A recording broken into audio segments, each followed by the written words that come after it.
wabarakatuh. Perkenalkan, nama saya Dinda Mediana Putri dengan NIM J1D023021.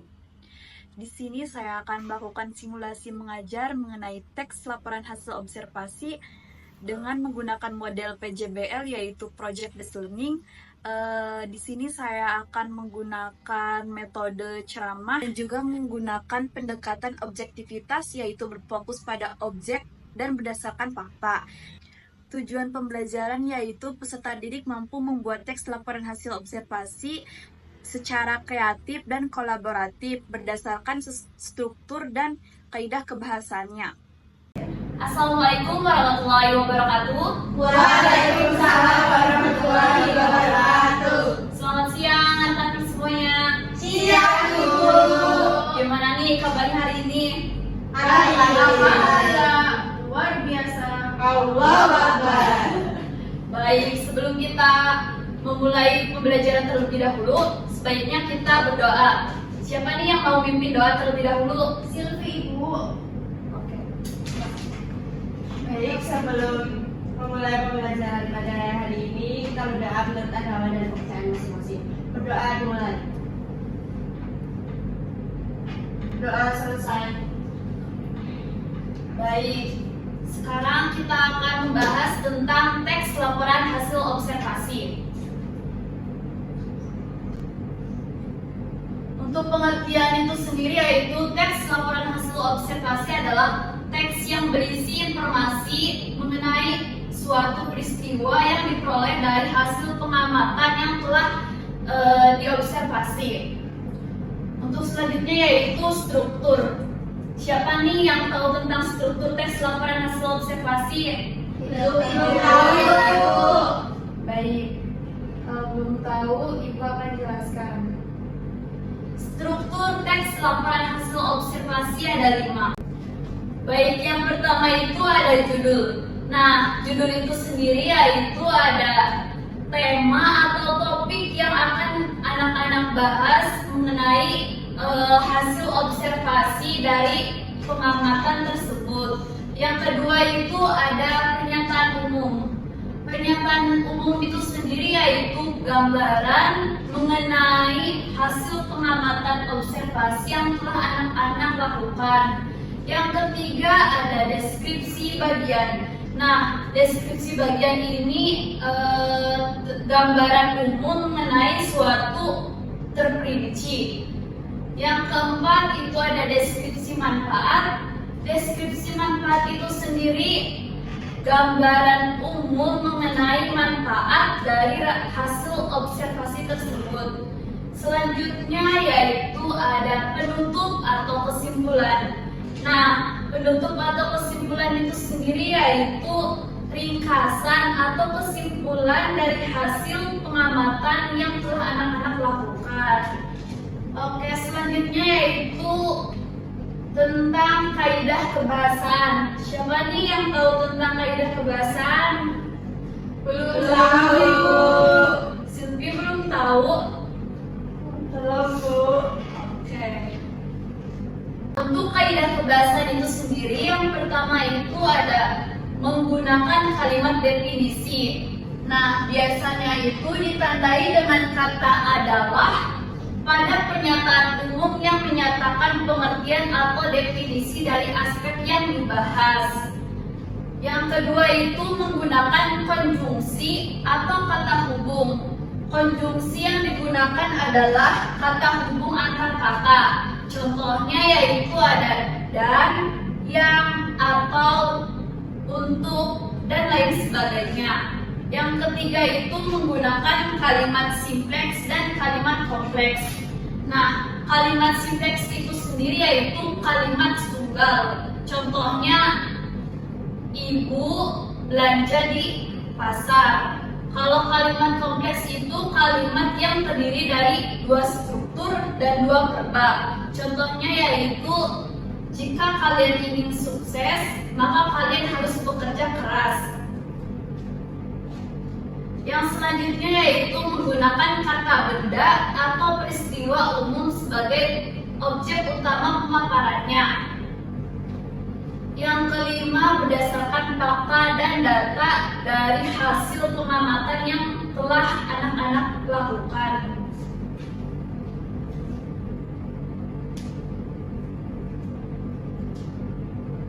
Baik, selanjutnya itu ada contoh teks laporan hasil observasi. Ibu minta tolong anak-anak satu buat baca contoh teks laporan hasil observasi. Saya Ibu. Ya, silakan. Teks LHO mengenai buah manggis.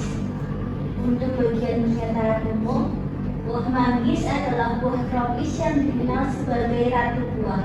Buah ini banyak tumbuh di Indonesia dan memiliki rasa manis asam yang menyegarkan. Untuk bagian deskripsi bagian, buah manggis berbentuk bulat, berkulit tebal, berwarna ungu tua. Daging buahnya berwarna putih, lembut, dan terdiri dari beberapa ruas. Pohonnya tinggi, daunnya hijau gelap, dan bunganya berwarna merah muda.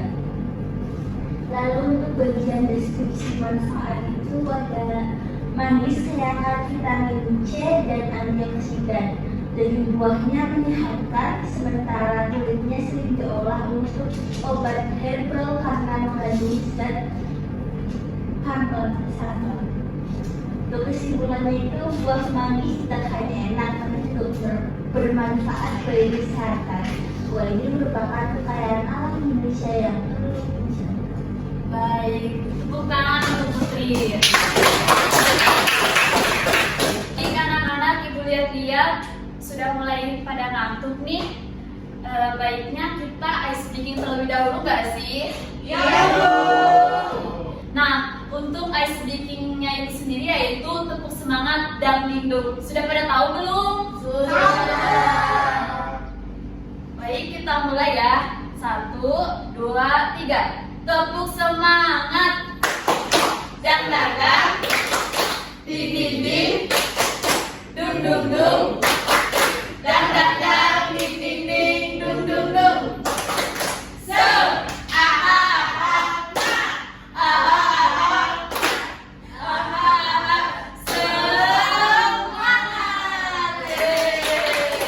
nah, udah pada mulai fokus nih, ibu lihat-lihat. Selanjutnya kita mulai ke penugasan ya. Iya, Bu.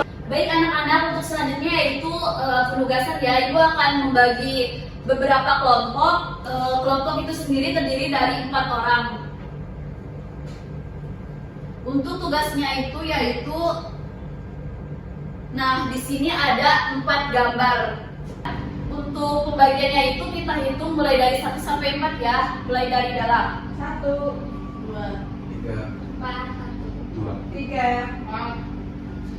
Tugasnya itu yang pertama, pilih salah satu objek yang akan diamati. Misalnya ada hewan, tumbuhan, pegunungan, dan pantai.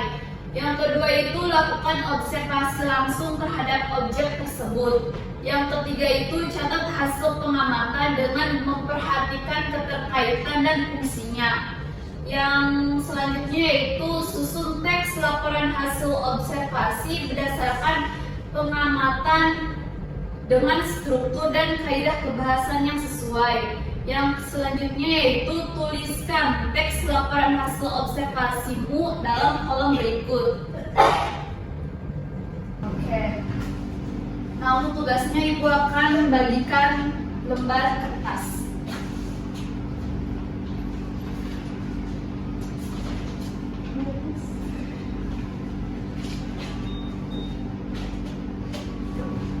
Nah, untuk waktunya itu ibu akan kasih waktu 15 menit. Nah, apakah ada yang ingin ditanyakan? Oke, silakan berdiskusi.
Oke, untuk waktunya itu sudah selesai.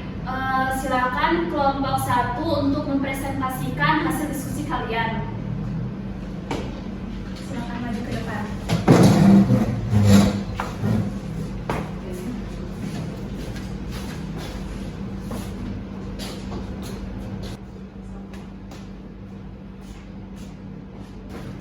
Baik, kami dari kelompok 1 izin menyampaikan hasil diskusi kami. Di sini kami mendapat bagian gambar pertama yaitu pegunungan. Pernyataan umum. Pegunungan merupakan bagian dari bentang alam yang berupa deretan atau kumpulan gunung baik yang aktif maupun tidak aktif. Kawasan pegunungan umumnya memiliki ketinggian lebih dari 700 meter di atas permukaan laut dan memiliki iklim yang lebih sejuk dibandingkan dataran rendah. Pegunungan dapat ditemukan di berbagai wilayah di dunia, termasuk Indonesia yang memiliki banyak barisan pegunungan vulkanik karena berada di wilayah cincin api Pasifik. Deskripsi bagian. Ciri khas wilayah pegunungan adalah kontur tanah yang curam, suhu udara yang dingin, serta vegetasi yang beragam seperti hutan pinus, cemara, dan tumbuhan endemik lainnya. Di beberapa pegunungan terdapat sumber air alami berupa mata air, sungai kecil, dan air terjun. Tanah di pegunungan umumnya subur karena terbentuk dari material vulkanik. Selain itu, pegunungan juga seperti menjadi habitat bagi berbagai jenis satwa liar seperti elang, kera, dan macan tutul. Deskripsi manfaat. Pegunungan memiliki banyak manfaat bagi kehidupan manusia dan lingkungan. Secara ekologis, pegunungan berperan sebagai penyimpan dan penyuplai air bersih, penyeimbang iklim, serta pelindung keanekaragaman hayati. Di sisi lain, kawasan pegunungan juga dimanfaatkan oleh masyarakat sebagai tempat wisata, perkebunan, serta sumber bahan tambang dan energi panas bumi. Selain itu, keindahan dan ketenangan suasana pegunungan juga memberikan nilai spiritual dan inspiratif bagi banyak orang. Kesimpulan, dengan karakteristik alam yang khas, pegunungan memiliki peran penting dalam menjaga keseimbangan ekosistem dan kehidupan manusia. Keberadaannya perlu dijaga dan dikelola secara bijak agar manfaatnya dapat dirasakan secara berkelanjutan oleh generasi kini dan yang akan datang. Sekian presentasi dari kelompok 1. Kurang lebihnya mohon maaf dan terima kasih. Sebelum Ibu tutup, apakah ada yang ingin ditanyakan? Tidak. Kalau cukup, Ibu akan memberikan kesimpulan dari hasil pembelajaran pada hari ini. Nah, untuk kesimpulannya sendiri, teks laporan hasil observasi adalah teks yang menyajikan informasi berdasarkan pengamatan secara objektif. Teks ini memiliki struktur berupa judul, klasifikasi umum, deskripsi bagian, deskripsi manfaat, dan kesimpulan. Ciri kebahasannya meliputi kalimat definisi, konjungsi, kalimat simpleks dan kompleks, serta penggunaan data penulisannya dilakukan melalui tahapan observasi, pencatatan, penyusunan laporan, dan penyajian hasil agar informasi yang disampaikan jelas dan faktual. Baik, apakah ada yang ingin ditanyakan lagi terlebih dahulu? Kalau cukup, Ibu akan mengakhiri pembelajaran pada hari ini. Sebelum itu, alangkah baiknya kita berdoa terlebih dahulu. Di sini siapa yang mau memimpin doa? Saya. Silakan. Untuk mengakhiri pertemuan kita pada hari ini, marilah kita berdoa terlebih dahulu. Berdoa dimulai.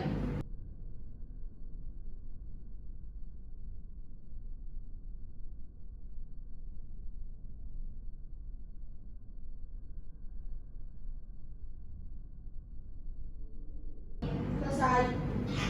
Sekian yang dapat Ibu sampaikan, kurang lebihnya mohon maaf. Wassalamualaikum warahmatullahi wabarakatuh. Waalaikumsalam warahmatullahi wabarakatuh. Terima kasih, Bu.